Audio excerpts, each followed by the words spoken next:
run with it. Yes, sir. Hello. Oh man, you put me on the spot. Hold on, give me a second.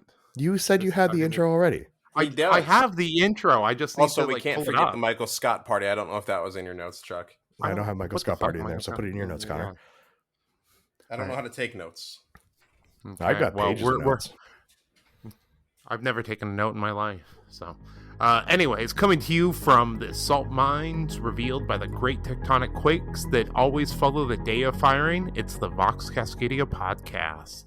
Is this where I do you want me to do the echo thing on there? Yeah, the echo, like to make it sound like I'm in a salt mine because I'm salty after what was revealed this weekend. Make it sound like that I coming miss to you from the salt mines revealed by the great tectonic quakes that always follow the day of firing. It's a Vox Cascadia podcast. Podcast. That wasn't too bad, honestly, Chuck. Well done, buddy. Absolutely. That's all that Planet Hollywood effects. or whatever. You like the effects there? Yeah, absolutely. That was phenomenal. You should be a voice actor. Maybe read books or something. I mean, I actually did run into a dude in the bathroom, and I commented how cool his name was on his name badge. What was his name? It was Skylar, the Underworlds dude. Okay. Oh, nice. Yeah. You met him from the only person's name that I compliment are other Tylers. Yeah, because you got a Tyler thing. No, it was the what was it? Hex. What the heck? It's a Underworlds podcast they do, and I saw the guy's name badge in the bathroom, and it was Skylar. I can't remember the last name, but it was super cool. And then we were walking out, and he's like, "Yeah, you got a good voice." I'm like, "I do a podcast." He's like, "I do a podcast." I'm like, "Oh," and then we started talking, and I introduced him to Connor. We got the stickers from him. We did. They were nice stickers. So we got to put their podcast. If you're interested at all in Underworlds, it seems like a pretty cool game. Go check out their podcast. Yeah, I haven't. I've got it in my queue. I haven't had a chance to listen to it yet, but and I don't know anything about Underworlds either. So, welcome to Vox Cascadia. I'm Chuck. You heard Connor and Tyler. So we're back from not one but two conventions. Connor and I went to Adepticon, and Tyler hosted the competing TylerCon, which I had a little bit of FOMO. I'm not gonna lie, it looked super fun. It goes both ways. I had massive FOMO this weekend. I wish I could have been there. There was so many of my internet friends were at Adepticon with you guys, and I wish I could have been playing Kill Team and selling shirts and partying and hanging out with you guys. Next year, it's on my list. I'm not going to play.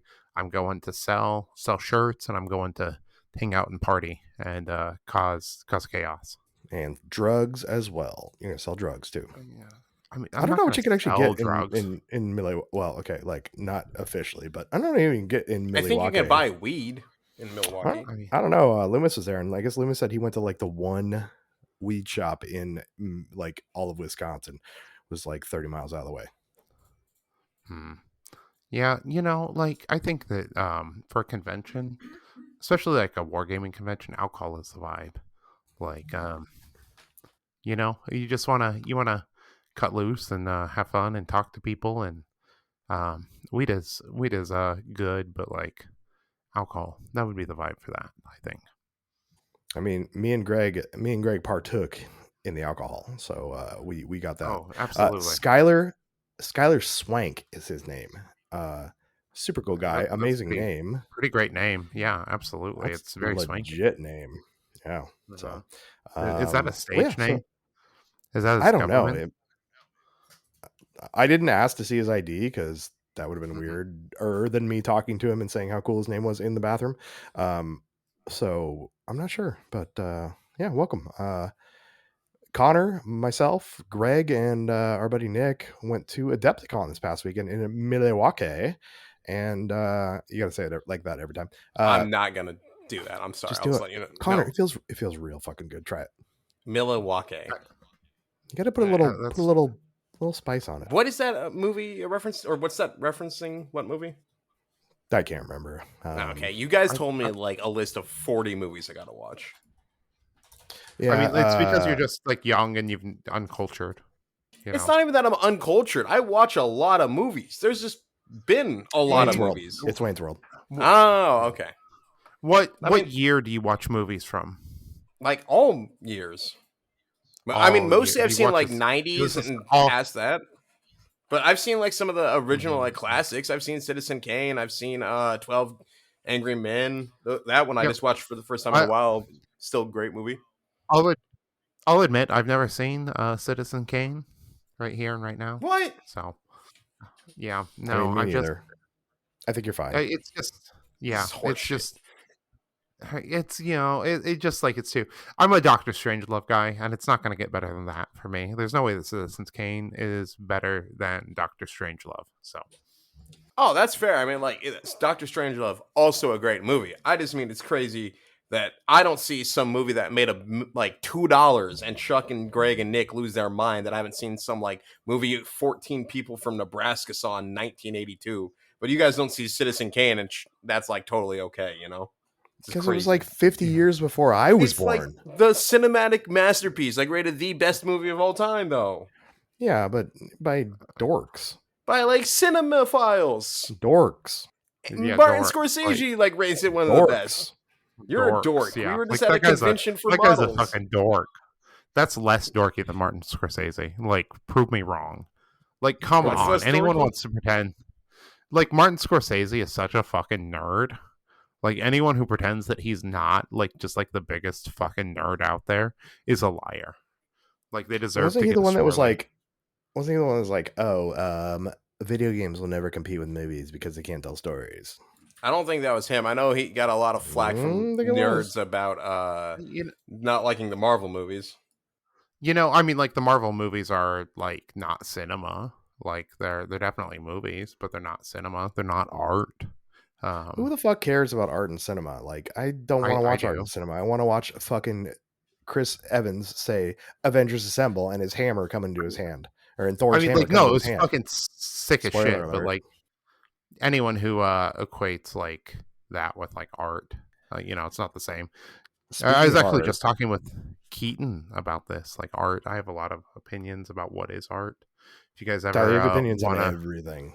Yeah, if you ever want to know my opinions on art, DM me. I'll tell you about them. So, well, we don't have 4 days to talk about it. So, by the way, speaking of art, I was on the plane and on the way back from Minneapolis, from Milwaukee, I was listening to Dungeon Crawler Carl Book 6, and there was a dude to like my up like one row up and to my left who was watching Deadpool and Wolverine, and I watched most of the movie from like 4 feet away with just subtitles on, and it's amazing. That movie is art. Have you guys seen that? I have not. There's no way. Oh, it's so fucking good. I'm sure there's funny scenes. Maybe good. There's no way it's fucking art, man. It's like fourth wall breaking the entire movie. It's so good. Here's Connor's probably a hot take to some people. I really don't like the Deadpool movies. God, Jesus Christ, Connor. I mean, you keep saying shit that like they're fine. Like they're good. Like, the first like 2 times I saw it, pretty funny. But people sucked the dick of that movie in high school. Like, it was the greatest thing of all time, and it kind of made me start to hate it. But you have to remember that like you're also getting all that like high school influence. You have to like, you know, comes a time when you can think for yourself, and if you continue to think for yourself in these stupid ways, I'm going to teach you how to think for me. I think for myself. I was of the opposite opinion on Deadpool. I didn't enjoy that much. That's just the like, I don't like it because other people like it vibe. I do think that current Deadpool, he's gotten a little too sassy, you know, like a little too fourth wall breaky constantly. It's a little annoying. I do miss the old Deadpool because I'm an old head. You know, like if like pre-movie Deadpool. No, yeah, like, you know, just like first, like the original Deadpool, he was like sassy. You know, he'd crack a joke or two, but he was like just like a flat out murderer. You know, he wasn't breaking the fourth wall all the time. Like he just cracked jokes as he like sadistically killed you, which was cool. Like it's like Spider-Man, but he'd kill you instead of just tying you up in webs. Yeah, basically, you know, he'd cut you up with his katana or like shoot you or something like that. You know, and like as he did it, he just cracked jokes. You know, it like wasn't personal. He was just doing a job, and he was a nice guy. You know, he's a funny guy who was really good at killing people. You know, and that was just this thing, and then he turned into like this like thing, I think that happens with all comics these days. They get especially flanderized. Marvel. Well, I think like especially because Marvel doesn't like reset their universe. Okay, like DC like resets their universe. Everything like goes back to the beginning at some point, like over and over and over again. Um, but like Marvel, it just like builds. Okay, and like everything becomes like a god. Okay, like recently, like Carnage was a god, Venom was a god. Tony Stark is like the son of a celestial or something like that. Peter Parker was supposed to be the destroyer of the universe. Like all of it's like fucking shit, and just like it becomes like so overpowered at some point, so insane that it like loses like its grasp, and then it kind of like it soft resets, but it doesn't really. And like that's one of my big gripes with like Marvel stuff. Um, yeah, it's just weird.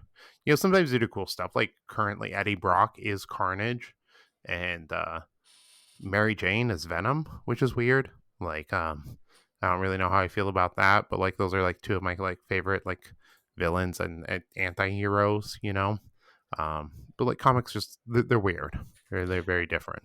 I mean, I feel like they just have to keep like adding storylines, and if they just keep telling the same story or adding new characters, Yeah, it's gonna get like it'll get stale. So they have to go back and like it's all multiverse stuff now. That's what it is. Yeah, yeah.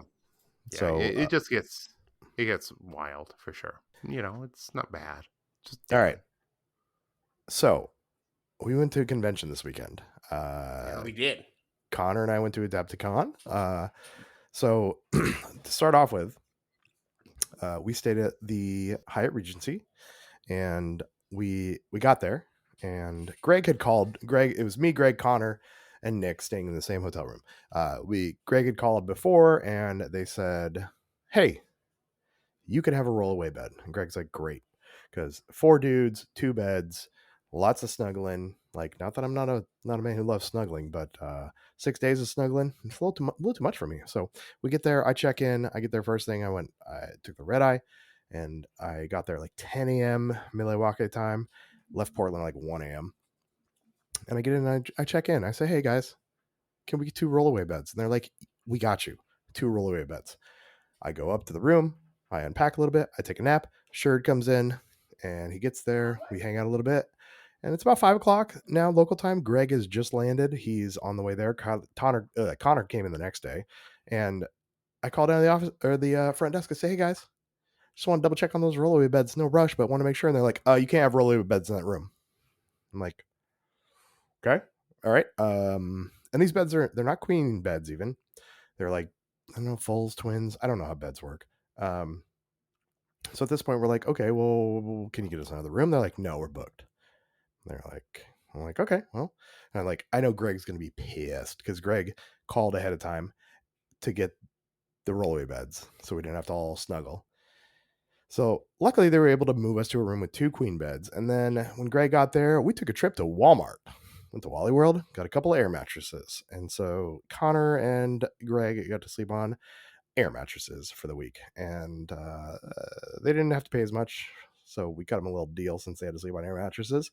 And yeah, so eventually we got that worked out. Connor came in the next day. I sure did. And Connor, first time flying by yourself, right? Yeah, not really, but like, oh, how was it as a minor? Like, I know it's difficult, like as a child, to fly sometimes. it was fine. I've flown solo before. This is just like the first one in quite some time. Have you flown anywhere other than Montana State or wherever the fuck you went? Flew down to Vegas, or flew from Vegas to Seattle one time solo. So Wednesday afternoon. Well, first Connor says he's going to be at 1. Like, yeah, that's when the plane was scheduled to land, but the plane got delayed. I can't control that. You can't control updating your friends on. Well, I got on the plane and it fell asleep, and then we were on the runway for apparently an hour before taking off. But I was asleep. Why did you fall asleep? Because I was. Why were you so tired? Because I stayed up all night beforehand, painting models and getting fully ready. Okay, so Connor gets off the airplane, lands in Milwaukee, and says, "Hey, I'm on my way to the hotel. Connor gets a hotel, and the High Regency is one where you have to like use your card at the elevator to get upstairs. So he says, "Hey, I'm here. I'm in the lobby. Come get me." Nick goes downstairs to go get Connor. Connor, where were you? I was at the Hyatt Place. Apparently, there's 2 Hyatt something Milwaukee's in Milwaukee, and in my tired stupor, I clicked the wrong one and then entered that, not really quite paying attention. So that was pretty embarrassing. And when I realized that, I sent a message to the group chat like, "Oh my god, I'm a freaking moron. I'm at the wrong place. Being there in 20." And then I included, "And Chuck, please be kind." But perhaps best of all, it corrected "and" because I was doing that thing where like you don't take your thumb off the keyboard, you just kind of slide it. Corrected "and" to "o." So this final statement was, "Oh Chuck, please be kind," which just sounded like perfect Victorian child, like, "Oh master, please may I have some more supper?" And it truly just started off a great coincidence for the afternoon. So Nick is downstairs. Nick comes upstairs because Connor's not there, and Nick's losing his mind. And Nick said, maybe we're being too hard on Connor, but also maybe we need to get him a leash or put like an air tag on him so we can know where the hell he is. I wouldn't mind having an air tag in me at all times in case I like get lost in the woods. You guys can find me. Well, if you get lost in the woods and there's no cell service, it doesn't matter anyways. Well, I mean, Bluetooth still works without it, right? No. What if I get kidnapped? How about that? I mean, like I said, if somebody kidnapped you, they'd have you for about 10 minutes and then they'd just return you. That seems kind of cruel to say, but fair enough. It's probably true though. So, yeah, true. I'm not a good human trafficking victim. I have diabetes. I'd be bad cargo. Yeah. So yeah, like your family's not exceptionally rich or anything. Not that None I know of us are either. Yeah. Chuck's a bank manager. Right. He makes like some money. True. Some. Yeah. Like maybe they hold me and then demand money from Chuck because he has a connect with a bank that has like a bunch of money in the vault. That's not how banks work these days, and also like they're gonna keep you at that point. Yeah. Yeah, absolutely. The bank's not gonna negotiate. They're gonna be like, "Who is this guy? He's not even a customer." Well, fucking let him Chuck die. was trying to sell me on the Chase travel card, so Yeah, be a grown up, get a travel card, bud. Come on. I mean, I can do that. I guess I'll take a look. I'll discuss it with the wife. Like if we have to sell out and get sponsorships for this podcast, Chuck, can you like leverage so it's like stuff like the Chase travel card? I mean, yeah. Like, by the way, you can get 100,000 points on Chase Sapphire if you sign up right now. So I don't get any money for it, but it's also a stupid, ridiculously good deal. I don't know what that means. Yeah. So, anyways, it's Wednesday. Greg and Nick both had classes that evening, but Connor and I got to go to the Adepticon reveals. If you listened previously to our last podcast, the emergency podcast that we put out, there you go. You heard our thoughts on the Adepticon reveals, and just to summarize, Connor, talk to me about the new Clade that's out there. Fine models. I'm excited for the actual new model we got, like the new tech priest with the thing on his back. He looks pretty cool. It kind of sucks that we're getting a reprint for a model that everyone has at least 1 or 2 copies of at this point. And then I'll have to see the rules, but it's just a bit of a bummer that we finally get a proper new kill team for AdMech. And it's just servitors. It's not like servitors are fine. They're really cool at showing the horror of AdMech and like the evilness of the universe. No, they're not. This was not the horror. This was not the horror. I mean, like as a concept, servitors are, but yeah, these ones are very. They don't really even do that well, and it's just a bit lame that we finally get like AdMech servitors, and it's just the same one we saw in the Inquisition kill team, just with a different gun. So like, here's hoping the rules are great. Kinda. I'll have to send you the. Actually, I guess I can post it to the Vox Cascadia Instagram. I took a video of not the reveal itself because you can't record that, but Connor during the reveal, and you can like see him. You can see the like where he starts out and he's like, "Oh my gosh, it's amazing," and then just like you can see his soul slowly getting crushed. Because at the very beginning of the reveal, when they're like, here's what's to come, they do that like 20-second where it's like all like a really zoomed in part of each of the reveals, like super close. Like we saw like a Grand Cathy shield, we saw like a Tyranid like silhouette, we saw like a Space Wolf shoulder pauldron, and then at one point we see the like cog pattern on a red hood, which, you know, very clearly an AdMech. And so I look over at Chuck like, oh my god, it's happening. New AdMech models for the first time in like 6 years. Excluding the 2 characters, but whatever. And then we finally get to Kill Team, so we start recording because like that's where we're assumed, because, you know, AdMech already got their codex, so it's probably not a 40k reveal. And at first it's like, cool, bugs, whatever, neat, Tyranids, they're cool, I don't really care. And then we see a tech priest, and I'm like, oh hell yeah, we get a cool new tech priest, it's gonna be great. And then it shows servitors. I'm like, cool, some servitors. Not really what I'm looking forward to, but, you know, it makes sense. They'll have 1 or 2 servitors on this Kill Team, just like there's the 1 or 2 bugs in the Herotech circle. And then they do the next reveal, and it's more servitors. And I'm like, interesting, but okay. And then they just kept showing off servitors. And that was really unfun. You know, like, at least we get Balloon Boy. He's new. So, yeah, he's cool. I like that guy. He's cool. But, like, they just, like, what, Manipulus, I think his name was, like, the other tech priest. Oh, Data Lois. No, that's Daedalus. That's the other guy. The other tech priest they released for Kill Team 2018. Oh, yeah, the originally? Tech priest manipulate years ago. That one, gotcha. They basically just moved the balloon from its stomach up to behind his back. Yeah, I mean, it's just a skinnier Dominus, essentially. Like, I like the model, but it's just a skinny Dominus. Yeah, it's cool. Like, I like it. But like, my big gripe is that, like, servitors could be like body horror extreme, you know, and they're not. They're guys in trash bags with robot heads and no feet. Yeah. And like, they look fine. They're solid models. I'm excited for like having new servitor models. But for fulfilling the like, you know, what a kill team is supposed to be, some spec up guys and stuff, it's like sending 2 dudes that aren't even that spec up-y with a bunch of Roombas with C4 and rifles attached to them. I mean, it's funny, you know, like, but like these guys have such enhanced mechanical admechical powers that they can control all of these guys. Yeah, absolutely. That's a canon word. I read it in a book. I read a lot of the books, you know, but they have like a lot of the powers, and they control all of these guys like they are them. So like, really, like, it's these 2 guys controlling a whole bunch of like horde of minions psychically, or like through the new sphere, right? Something like that. I mean, once we see the rules, it might help me, and I'm hoping the rules are pretty cool for them. And I can always kit bash them and stuff, but it's just a bit of a bummer that, like, in order to make the team look cool, I'll have to do some kit bashes. How am I a coward? Oh, I would have to kit bash my team. You have to kit bash every team to make it cool. Okay, sure. Every team. But it's also just in general, it would have been nice if the models looked good from the start. Or rather, were more exciting from the start. They look fine, but they're not really exciting models. They're not. Like, they're good kit bash fodder for everything other than servitors. Tyler, what'd you think of the Tyranny team? I know you, of all people, love, and we're so waiting for the Tyranid team. I just, like, every week you're like, Tyranids belong in Kill Team.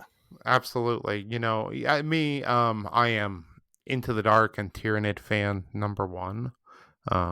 If you know anything about me, if you like really like know me, I've been rooting for both of those things from the beginning. I was like, we really need like a confined space with like restricted movement where you can't like get to other objectives, can't shift priority, you know, like, and we need a Tyranid team to like really like tone down the threat, like make it seem like they're just kind of like hanging out places, fighting Space Marines randomly, you know, with no way to reproduce or call in a cult or make tactical decisions.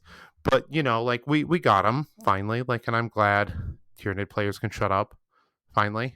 No, I love you guys. I'm happy for you. like it's cool that you get to play like creatures from Black Lagoon, and his like Space Marine rejects, as a team, like 5-man team. They're either going to be really broken or like really weak, probably. Like it's probably no way to swing it in between. And yeah, that's how I feel about it. Like I hope you guys are happy, because we could have had something really cool, I think, glowing review of the Raveners. So my favorite thing about them is they're not going to fit under a single piece of terrain, because every one of them is the size of Patriarch, which doesn't fit under any terrain. Yeah, like, and they can like tunnel. Like they're probably gonna have a super conceal. Like they're gonna be fucking weird. Just I'm most broken. excited about the terrain. Like, I started a new book today.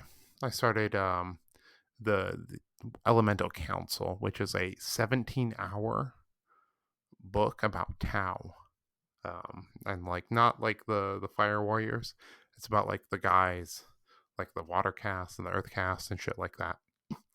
And they're starting out and they're doing where they're like targeting a specific array because it disrupts the timing of the encryption of the Tau network. Okay, so like the Raptor Space Marines attack this thing and blow it up, and it like fucks up the encryption for the all of the Tau, and it like really slows down their advance on this planet.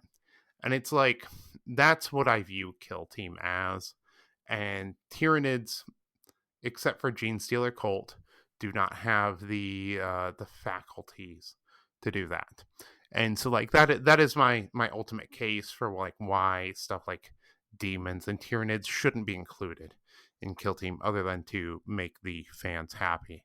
Like I said, I'm happy y'all got it, but like, yeah, that's why they shouldn't be in the game.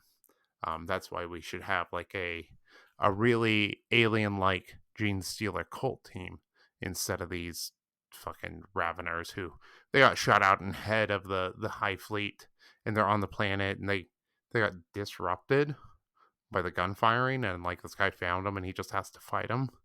Okay, so after he fights them, and then what? What are they gonna do? They're not Gene Stealers, so they can't create a cult and prepare the planet for an incoming horde. So it has to be like during the invasion, and like that just like feels off to me personally. End rant. I'm excited to loot points with them, so I think it's gonna be great. So that was Wednesday. Thursday. Oh, hold on, really quick, Tyler. How expensive do you think this box is going to be? Because Chuck, and Greg were talking about that. Because I'm convinced. Connor, wait, real quick, Connor. How much do you think it's going to be first? I said over $140. I'm thinking probably around like 180. 180, I would say. Like I'd say like 192 with a 15% off discount. So like you guys are both. I mean, Tyler's high, but Connor, you're actually high too. It's gonna be 130. Maybe there's no way it's the same. No way. It's way more plastic. It's a big box. It's a bigger box. Yeah, it's a bigger box just because they have to fit the part of screws in. Vulcus. Nah, it's part of Vulcus plus the terrain. It looks like there's no Vulcus in there. It's just it's the Tyranid terrain. It's the 10 Termagants or Hormagaunts or whatever, and then like. Is it? Do we know it's the Hormagaunts? Did they say? Those are confirmed in the box. It's not going to be in there. Those were confirmed in the box. What do you mean? Where? The preview. Where? Show me.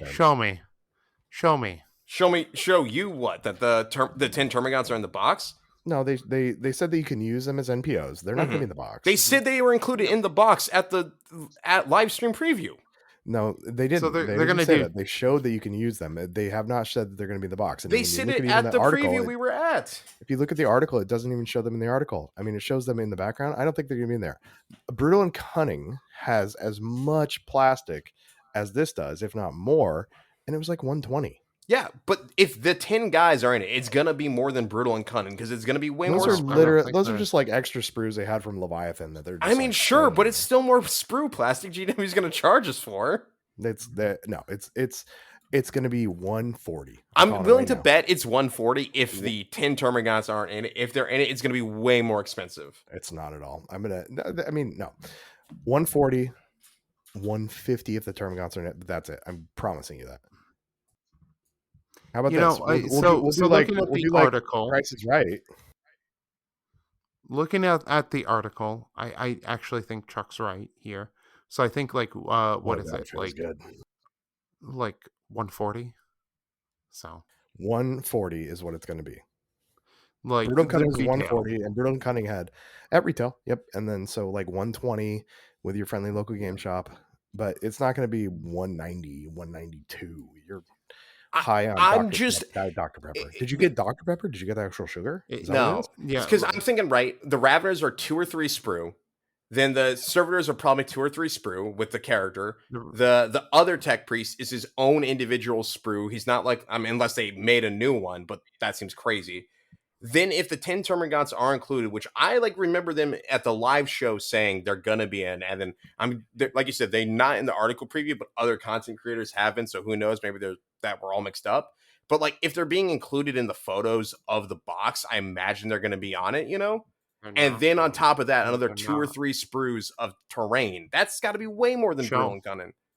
Show me the photos with them in the. So if you look at the lead photo of Typhon, it does show the Termagants or whatever the fuck they are in the background, but nowhere else in the article do they say that it comes into it. No, I agree, Tyler. With Tyler, I'm right. You look at we're looking at Protect the Great Gun from Tyranid Invasion and Kill Team Typhon, right now. So we're looking. We do see them in the background of Typhon, but nowhere else do we see that. I agree, but again, we also got different stuff. I don't know if all the other previews, because this was my first one, but they distinctly were doing different stuff than the actual scripted videos we saw on YouTube and everything. And they had all the photos, and they talked about how much more this box is going to focus on NPO missions. So it seems weird to me that if they're going to have this big focus on NPO missions, they're not going to include stuff to play an NPO mode in it. But the thing is, NPOs can be anything from your collection. You could. I know, I agree. But if they put this giant focus, if they put this giant focus on the Tyranids, and then we're talking about it and showing them in the photos in the background, it just feels like they're going to be included. Connor, how about this? Okay, we'll do Price is Right. Okay, and then the loser pays for the winners. No, I'm not paying for the box. I'm just saying if they're included, it's going to be more expensive. It's not, but they're not included, and it's going to be 140. Yeah, I'm with Chuck. All right, let's move on because Greg, Connor already, Tyler already said I was right. So yeah, we'll move on. So the next day, we went out after the Adepticon reveals. We already talked about. What you guys say? We kept going to places. We tried to go to Taco Mike's and they were closed, and then we went to the next place and they were, I think they were out of food or weren't serving us something. So we finally went to a German place, and then went upstairs and got the biggest fucking pretzel you've ever seen. It was a pretzel that was served in a pizza box. It was a monster. Oh yeah, I love that.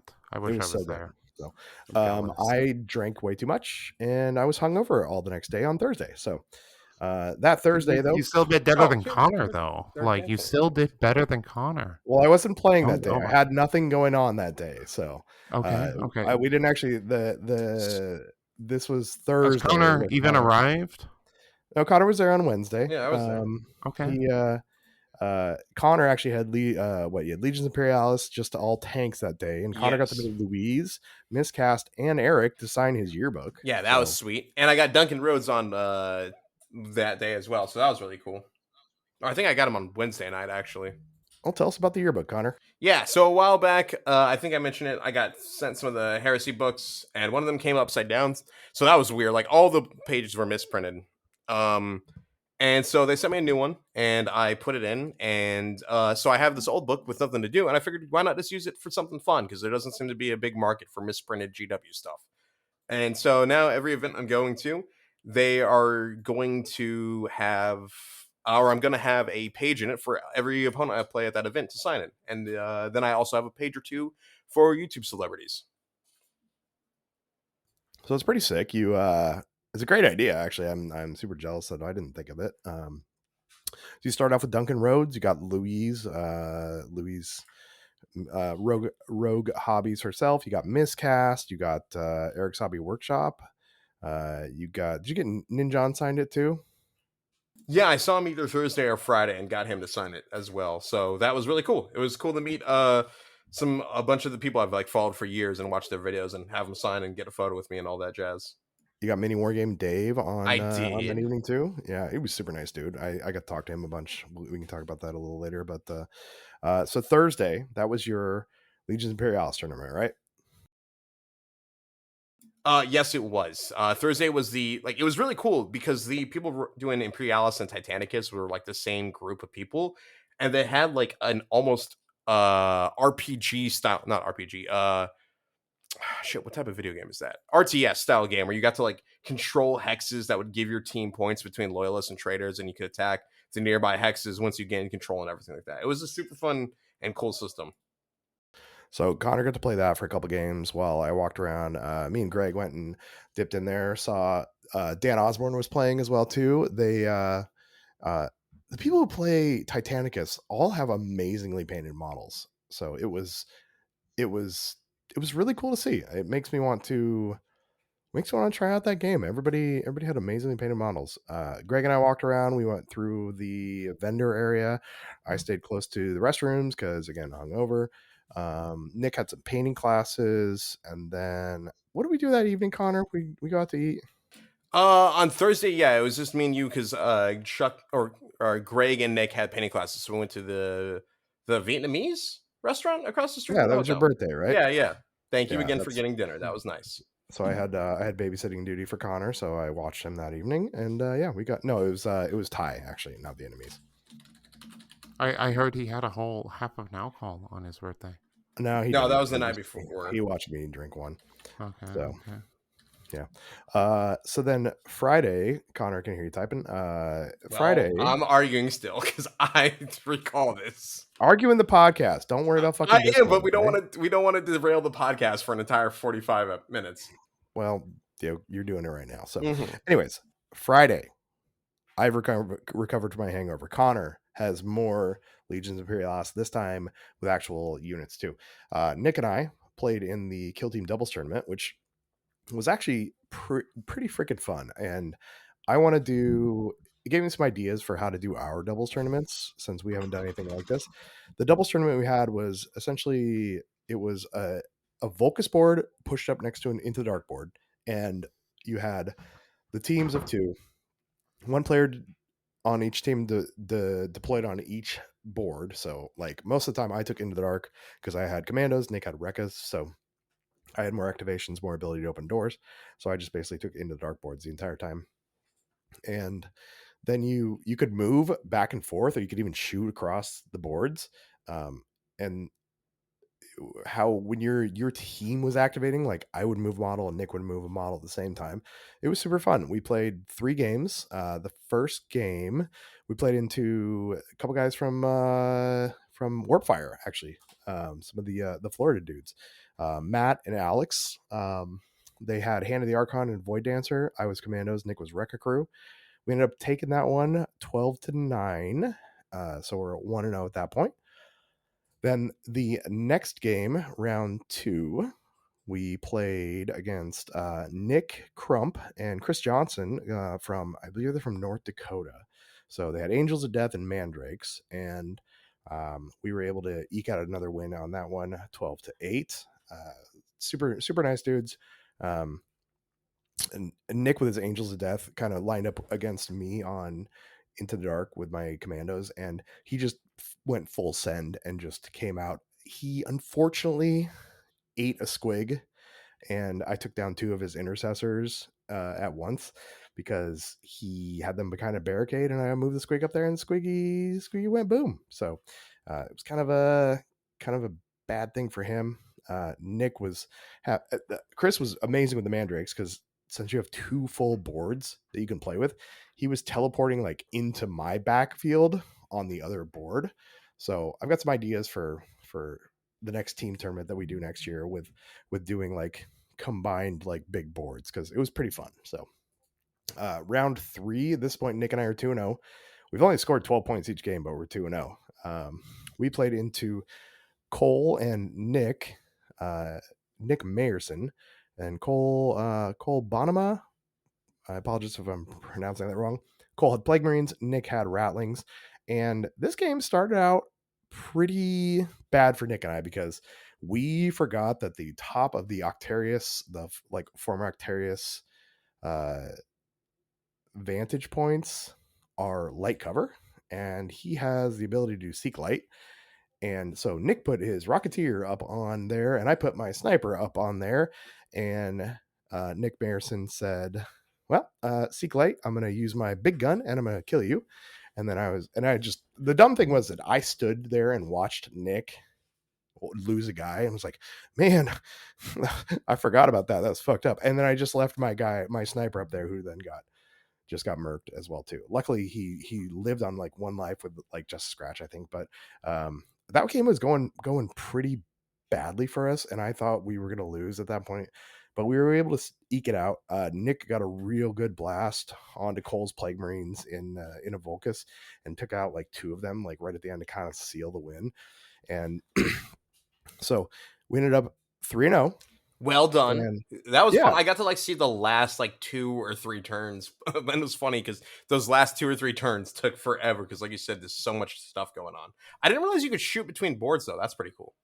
Yeah, you can shoot across boards. The funny thing is like you have to think about Into Dark, because normally in Into Dark, if there's a board edge, that's kind of a wall essentially. But when the board is pushed up against an open board, it's not a wall anymore. You can just like, you can be shot in there. You can walk around it even to just get onto the other side of the Into Dark board. So it was something to really like, that was really like weird to think about in the first few games. Like I left a commando just out in the open because I was in the middle of an Into Dark room, and I was thinking, great, well, they can't shoot me from there. But I realized like, oh, there's no wall there. That's another board. He can just shoot me from there. So we did end up winning 12-11. We eked it out by 1 point.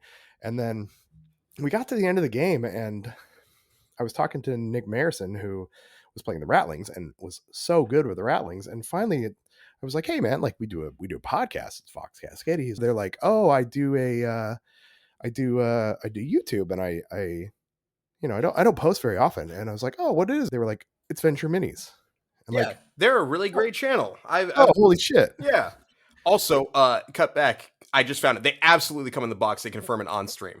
It's still going to be 140. There's no 140 if all of that's in the box. But yes, Venture Minis is a fantastic channel, and you can continue on. So Venture Minis, and I realized that their Casterkin video is what like really propelled me to some really great like Casterkin plays.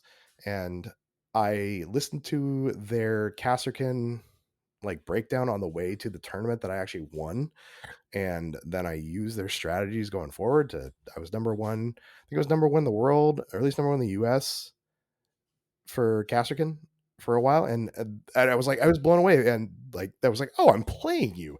And they were like, they were really excited that my success with Casterkin came from their strategy. So that was really neat, and I didn't even realize it until the end of the game too, like as we were like kind of talking it out. So but that is really cool. Like it's always cool when you get to like meet someone that has kind of like guided you along the way and you don't even know it. Yeah, it was speaking of that, I got to meet Battle Brothers Ben, but Chuck, if you had something else, go ahead too. Well, no, I mean, they were wearing a mask, and I kind of listened to their stuff more than watched the YouTube stuff, and so I didn't realize it. But yeah, it was super cool, and they seemed excited that their strategies had carried me to some great wins too. So Nick and I got picked for the Adepticon like team showcase from that, which was funny because Nick's recos are amazing and painted. My commandos are fine. But Victoria Lamb from Victoria's Miniatures came over. She was kind of helping judge the kill team stuff, and came over and looked at Nick's miniatures and was like, "Oh my gosh!" And Nick was like, "Oh, Victoria Lamb! Oh my gosh!" He was like starstruck, and at that point, was like they're like, "Oh, okay, great." And they came over and they're like, "Hey, you made the Adepticon showcase to Nick," and they're like, "Oh," and Nick's like, "Oh my gosh, that's so amazing." And then they're like, "Oh, are you Nick's teammate?" And I'm like, "Yeah." And they're like, "Oh, well, you made it in too, I guess." You weren't good enough, Chuck. I'm sorry. No, You know, but that's seriously, congrats to Nick. That's so cool. And congrats to you. Nick deserves it. Like, Nick is so good. He's we'll talk a little bit later on, but he's gonna A, give me painting lessons, so I'll finally be a decent painter, and B, he's really considering trying to do Golden Demon attempt next year. So that'll be Golden Demon next year. He said he's gonna do it next year. Also, Tyler, I know you said you're a BRB. Did you see they are confirmed in the box? What do you I've been talking since I didn't hear. So do you think they're still at 140? I mean, like, we'll see when they get confirmed in the box. Give me a timestamp. They put it in the chat. 40 minutes, 14 seconds. You know the amount of bullshit that's put in the chat. Show me. I'm gonna kill you, Tyler. I hate you. All right, let's move on. Listen, man, I'm an atheist, so like, show me the proof. Like, not just about this, but like anything. I'm gonna kill myself. So that was the doubles. Actually, Nick and I placed third in the doubles. Shane and Battle Brothers Ben actually took first in the doubles. So, but legendary pairing right there. I feel like Nick, who went 1-6 at the last tournament with Rekkas, and then he actually carried me in a couple games there. There was games where I did stupid stuff, and he actually carried me. I think carried me into the showcase too. So super proud of him and super proud of what he did. I think third place out of like 30 in the doubles is pretty sweet. So, and I think that I might actually, with that Commandos showing, when it gets post to ITC, I might be like number one in the US with Commandos off two team tournaments. That's very, very possible at this point. Yeah. So, that was Friday.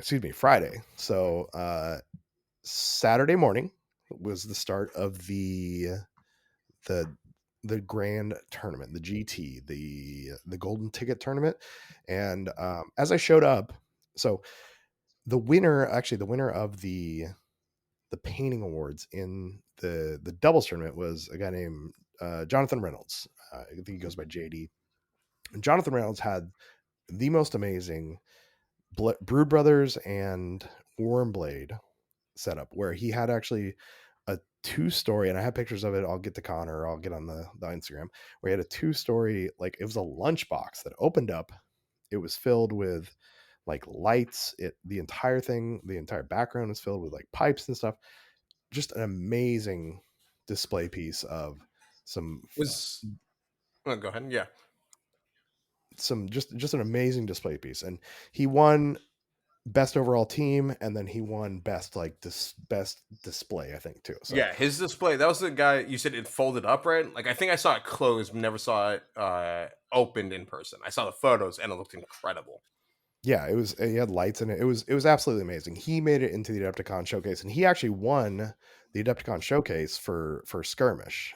So with this team. So he actually, though, he's a tournament organizer himself, and he doesn't really care. He didn't want to give 2 painting awards to the same person, and he got 2 painting awards in the same tournament. So what he did is he actually gave to Nick, he gave his trophy and his medal for the best painted team, which, I mean, I agree. I think Nick's team was the best painted one there. And so I show up to the tournament Saturday morning, and I walk up, and as I walk up, Travis Chang is there, and he's like, JD's handing him the stuff. He's like, yeah, I'll make sure he gets him. Here's his partner right now. He comes up to me and goes, hey, JD wants to give these to your partner. He thinks that he deserves them. So I'm like, oh, well, fuck yeah, that's amazing. So it's like 20 minutes before our tournament starts, and Nick's back in bed sleeping. So I run back to the hotel room. I open the door and I walk in, turn on the light. I'm like, hey, wake up. Like, here. these are for you. And Nick was just blown away that Jonathan went out of his way to give those to Nick, and came back and said so. And guess who my first opponent was in the GT? It was Jonathan. Jonathan? Yeah. Jonathan's that's such a cool thing to do. That was really cool. Nick was still so blown away about it when we like landed back in SeaTac. So that meant a lot to him. So I'm really glad Nick was able to get that. And that was just really cool of Jonathan to do. Yeah, that is really cool. Nick is deserving of the praise, though. Like, incredible painter. So this is Saturday. We're into the GT. It's me, Connor, and Greg playing the GT. I've got Rekkas. I'm back on them. Connor's got My Blooded, and Greg brings Phobos. So we start into round one. Like I said, I played Jonathan Reynolds round one, and he beat me. I lost 16-13. Not as bad as it was closer than it felt, but Jonathan was a super good player. He actually made it into the top 8.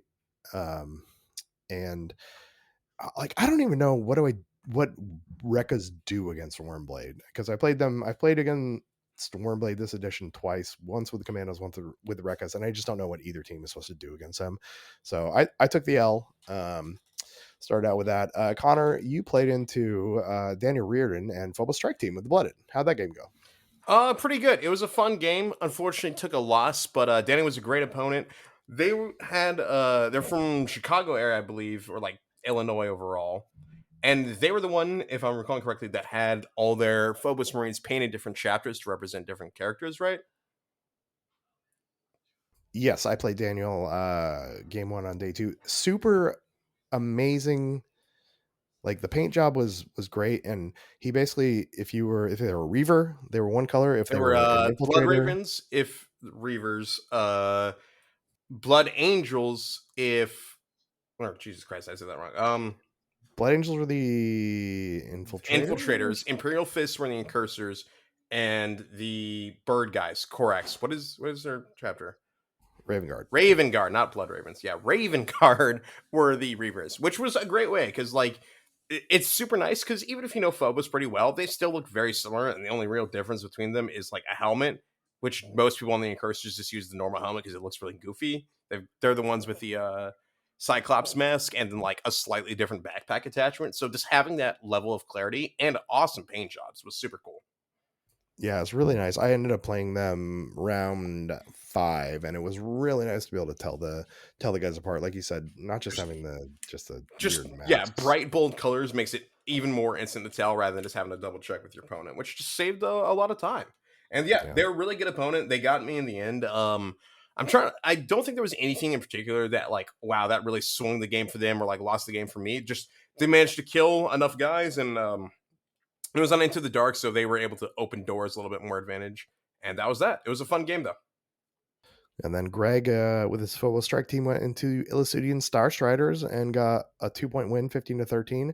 So round 1, I'm 0-1, Connor's 0-1, and Greg's 1-0. So into round 2. About what time of day is this? That's happening. 11:30 in the morning. Yeah, like right before 11:30 Central Standard Time. Yeah, so because like this is where stuff starts to get like like important. Like time zones are splitting off. Multiverses, looping back to the Marvel conversation. Oh no, are happening. So after lunch, round 2, Greg pulls his Phobos into Nemesis Claw, Doug Leung, I think it is. Greg gets a win. He's 2-0, wins by 3 points. Connor got Zach Burton, and he got Star Striders in game 2, and Connor lost by 1 point. Yeah, that was just unfortunate. They got me in the kill up, and I got them in everything else. My biggest weakness I found with Blooded is dying too many times, and that was one of those games where just had too many deaths too early on, or something like that. And kill up gives a lot of points. Who would have thought? So I ended up actually against Michael Kim. I had Rekka Crew versus Star Striders, and Michael Kim was one of the coolest guys there. He was dressed head to toe, and I hope somebody got pictures because I didn't, as Captain Crunch. like hat, full naval uniform. I think he had a las pistol in his belt, or maybe a bolt pistol. He had individual bowls of Captain Crunch to give out to you too. I ended up taking the win 21-11. He went for a real quick. I gotta be honest for a second. I zoned out for a second. Then I heard he has individual bowls of Captain Crunch to give you, and I am so confused. So he brought like individual servings, like you would get at maybe like a continental breakfast of cereal of Captain Okay. Crunch. Because he was dressed as Captain Crunch, and his Star Strider Rogue Trainer model was literally like a Captain Crunch. It was super cool. He looked fantastic. He had the full outfit. It was great, like mustache and eyebrows as well. He was a super nice guy. He ended up fighting like 5 people from the Pacific Northwest. So hopefully he views us well. Yeah, he played Connor, he played Loomis twice, and he played me, and maybe one other person too. So, and I think he went over for the tournament, but real nice guy, great attitude the entire time too. He went for a really bold play to try and take out my knob, and he lined up 3 dudes next to each other, and my boss knob killed all 3 of them at the same time. So, super nice dude. Like really, really good opponent. Just didn't work out for him. And then let's see. So we already went over yours, Connor. So round 3. Let's see. Round 3, Connor. You had Nemesis Claw. That'd be like 2 Central Time, right? Round 3 would have been round 3 would have been closer to 4 Central Time. Okay, all right. So we'll let's finish up. We'll finish up day 1 of our stuff, and then we'll get to Tyler Con. So because I want to give you the time to really get into Tyler Con. Yeah, because Tyler Con looked like a cool time.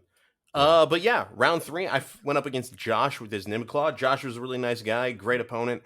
I messed up and didn't realize that the toxic grenade was just no heavy reposition. I thought it was. Turns out it's not. And so what I thought was a safe deployment for 4 of my guys was definitely not, which was a great move on his part. He killed my plasma gunner, poisoned like my sergeant, an enforcer, and like some other dude. Unfortunately, that just kind of was a huge swing and early turn part of turn 2, and he got me in the end. I also felt bad because then I found out, oops, I accidentally cheated with implant. I think it would have been fine overall. He still won the game, and I think the implant still would have gone through, but or who knows. So I apologize to Josh. Thankfully, he was totally fine and a good dude, and he was like, dude, it was an honest mistake, no worries at all. But yeah, he was a great opponent, really cool guy, and it was fun to fight him. That was honestly my favorite part about the GT, was just fighting someone new pretty much 6 of my 7 rounds, which is nice because like I love all of my friends up here in the Pacific Northwest and the KTC crew and everything, but it's just fun to fight new opponents and meet new people. Now, Greg that round went into Britt Ross and Blades of Cain, and I think it was they went mono Banshees, and Greg just got murked by a Banshee at the wrong time, which that was his first loss. He goes to 2-1 at that point, so just missed it by a little bit there. I went into Alvaro Barberia against Warp Coven, and I actually got a little tilted. I went up to Alvaro the next day and actually apologized and said, hey, like if I was kind of out of it, I apologize. Like he played amazing, I played like shit, and he deserved the win. His dice were great, my dice were okay, but also like I put myself in bad positions. I lost 19-5, and by the middle of like late turn 2, I was just kind of giving up guys because I was kind of over the game. So I actually went up to him and apologized, and he said that he could tell that I was frustrated, but I still held it together, which was really important to me because I want to be a good loser as much as I am a good winner. Because I think both parts of that are fine, or both parts that are super important to being a good opponent in general. So, but he just smashed me. I got destroyed. I got too aggressive and paid for it dearly. And so, yeah, took a big fat loss there. So, and then going into round 4, the final round of day 1, I played into Jacob and his Plague Marines. So I ended up winning that game 16-10. and Jake was a super fun opponent. One of probably my favorite opponent of the entire weekend, and like it was just it was a fun game. At that point, we were both just kind of like, let's go, let's fight, and like great energy from both of us. Good jokes, just a good time. I ended up winning, and we both just kind of we just kind of at that point at the end of the day we're just kind of over it. So it was just really fun. It was a great opponent, guy from Minneapolis, and like super fun guy. He's in Discord now. Hopefully he's listening. Like, oh, just my favorite opponent of the entire weekend, and I had everybody else is amazing too. Connor, you round 4 got a W against Captain Woo! Crouch. Unfortunate person to get W against. He was like we said, fantastic dude, lovely opponent. He went for a really bold turn 2 because like I had some grouped guys up and forgot that they could just +1 to their APL for a command point. So he was able to move in one of like the basic guardsman guys and do like a big blast attack, and unfortunately only killed like one of my guys and tagged like the other 2 or 3, but it's not the dice he needed. And Star Strider's really cool team, but they just run out of steam pretty quickly because they're only like 10 dudes. And it was a great game. I managed to pull out the win, which was nice, but that was that. Greg then went Phobos on Phobos, hot Phobos action, and he pulled out the win 17-9 against Philip Torres, and so ended the day 3-1. I was 2-2. Connor was 1-3. So at this point, in these GTs, they actually the next day they put you into a bracket. So Connor went in the 1-3 bracket. I went in 2-2 bracket. Greg just missed the top cut, went into the 3-1 bracket because he scored a little bit lower. He almost made the top cut, but unfortunately didn't make it. So, but while we were having fun playing Kill Team, about 2,000 miles away was TylerCon, and while I wasn't paying as much attention to my phone because I was trying to pay attention to Kill Team, once I finally started to get caught up, it looked amazing. Tyler, can you start give us a recap on TylerCon? So this wasn't actually TylerCon. That's a misnomer, fake name. You called it TylerCon. This was Black Giant meetup number 1. Is really what this was. You guys will find out what Black Giant is in the future. We've been making slow progress on it, but basically we were getting together to work on some projects that started last edition. Kind of brainstorm some stuff, and then so I got Jeremy Spake, Tristan, Meg, Cody, Josie, Levi, and Kit over, okay, and Cameron, and we all worked on some terrain and played some games and ate some pizza, and it was a good time. And we're gonna be getting together for a quick reassembly before the Rum Runners tournament, and then make you guys play on some crazy terrain. So should be a lot of fun. Yeah, I think I saw some of the boards. If you're in the Discord, you can. I think it's in most of them are in the hobby chat. You can go see those boards. They look kind of wild and kind of fun. So they a very terrain dense. They looked almost more like Necromunda style boards, but they look super fun. Excited to see what ends up happening. Yeah, we've been working on some special rules and stuff like that. Equipment works a little bit different on these boards, and things like that. So it should be a lot of fun. We're gonna be playtesting. We've got another board to hopefully get together before Rum Runners. Yeah, it should be a blast. So that was Saturday. Gentlemen, I kind of think we wrap it up here, and actually we go through Sunday and some of the other highlights of Adepticon and do we have Black Giant. Yeah, that could work. But do we have any other like conversation stuff we got to mention that like happened Saturday? Because you were taking a whole list of topics. Oh, I got all kinds of things, but we'll be here until the next Saturday if we keep talking about it. So, because I have just like a whole bunch of shit to dunk on Connor about. So, All I'm saying, man, you know what the worst part about it, Chuck, is as I was telling Nick in the car, is then like every time it was just me and you alone, you'd be like, I hope you know like how wonderful you are to me, and I think you're a great guy and a good friend, and I really appreciate having you in my life.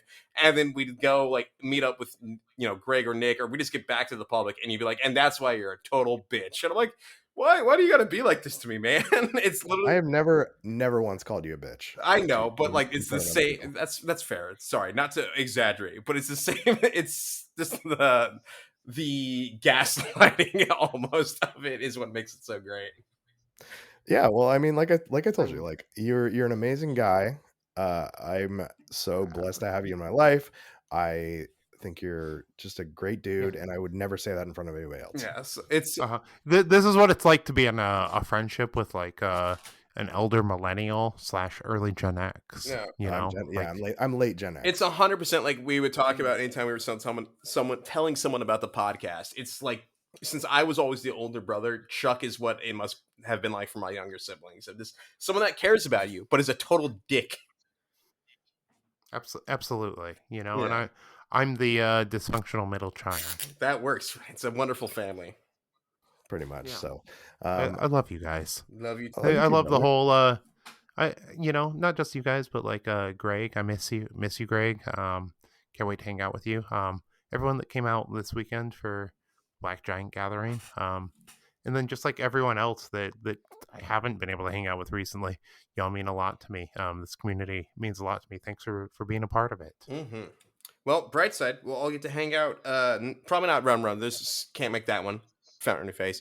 But I know we got Tacoma Open coming up, so I imagine we'll all be there. I know. I want to make that one, especially with all the cool terrain. But just we have a lot of traveling happening in May and June, as well as even a little bit in April. So I was just like, I need one weekend where I'm not doing something. Otherwise, it's going to be like 11 weekends of this busyness. Mm-hmm. That welcome to adulthood, man. Listen, you're a married man. That's what it's like. It's nonstop. I don't doubt Never give up. I have every single month planned out to what is it, September or actually past October. In October. So, yeah. Like how many of those do you have? That's like what a it's weekend like to be doing nothing though, Tyler. Fucking like hardly any. That sucks, man. Like it's either like I gotta be like taking my girl on dates. I gotta be like managing a community, planning for events, running events. Yeah, making sure no one's getting too going on trips about a Discord notification. Absolutely, like you never know. Like it's a wild world. Like in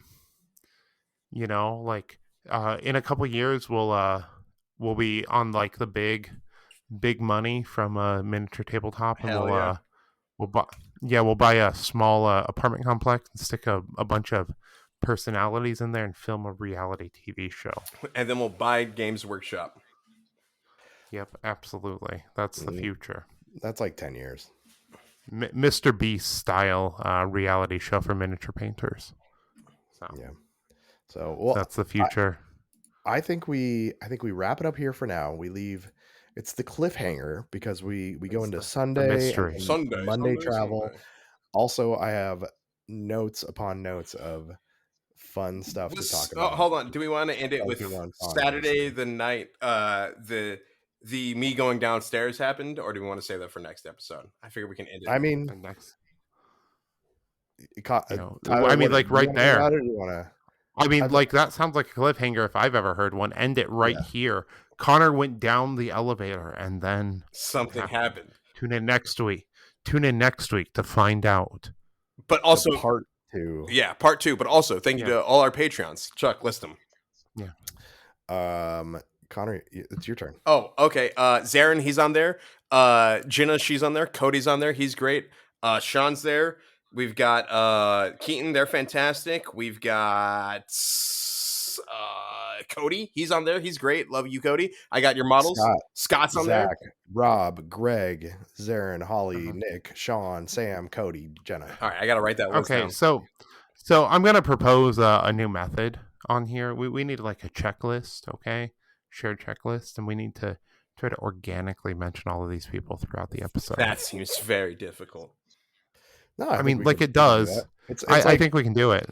Like we're gonna do it. It's like an exercise in engagement.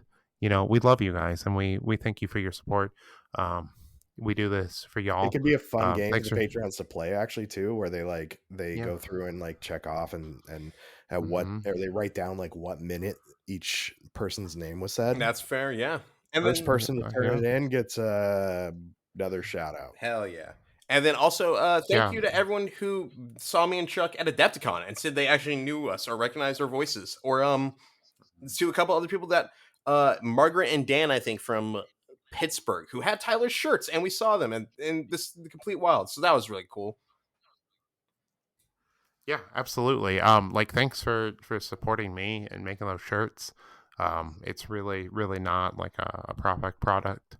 I'm breaking even on those shirts. It's just for the fun. I want people to have shirts that are as cool as our hobby is, because I think this is the coolest hobby around.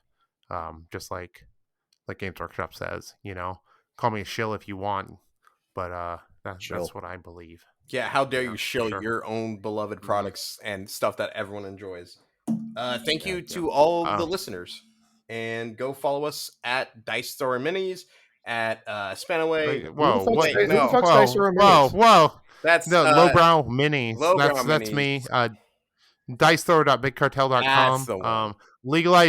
Legalize drugs and murder shirts. I'm gonna close those on any day randomly here in April, probably 420, because drugs.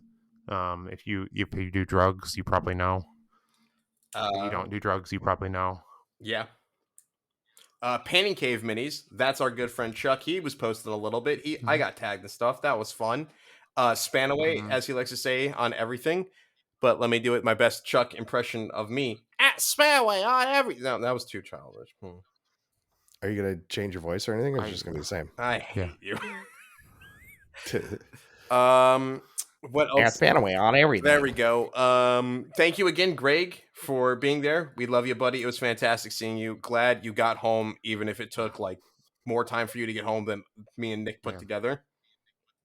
I miss you, Greg. Special shout out to you. I wish you were back in the Pacific Northwest. You and Morgan, all the kids. Can't wait till you are. I know it'll happen. I believe in my heart. We're I'm manifesting. Manifest it. Yeah, absolutely. I'm doing like the fingers around my microphone right now. A little vision board type thing. Crystals. We're posting photos of Greg like a stalker, but in a like we want our friend back way. Greg has a great job as an amazing chemist out here in the Pacific Northwest. If you know any chemistry jobs here in the Pacific Northwest that'll pay for Greg to relocate, hit us up on Vox Cascadia. Shoot us a DM at any of our social medias, or get on our Discord ASAP. We love you. Thank you all. Good night. Don't buy Papa Murphy's. Connor, fuck off. Fuck off, Poppy. Fuck off, Poppy. No, we're not doing Poppy Murphy's. Fuck that guy. What? Thank you. You mean Papa John's? I don't know. Aren't they the same guy? No, Papa John's is the racist. Okay, fuck Papa John's. I don't know. Papa Murphy sounds kind of like, I don't know. Let's take and bake. That's really what kind of scam is that? Oh my God, Tyler! Scam is that? It is a scam. Papa Murphy's is a scam, but we have to end it here because otherwise we will be more derailed than anything ever before. We'll get into Papa Murphy's next week and why it's the best fucking pizza out there. And fuck your California pizza. Are you paying for our Papa Murphy's? I'll pay for your Papa Murphy's. Cool. Yeah, I'll go pick it up, and then we'll eat it tomorrow night live. All right. Good night. Mwah. Sleep tight.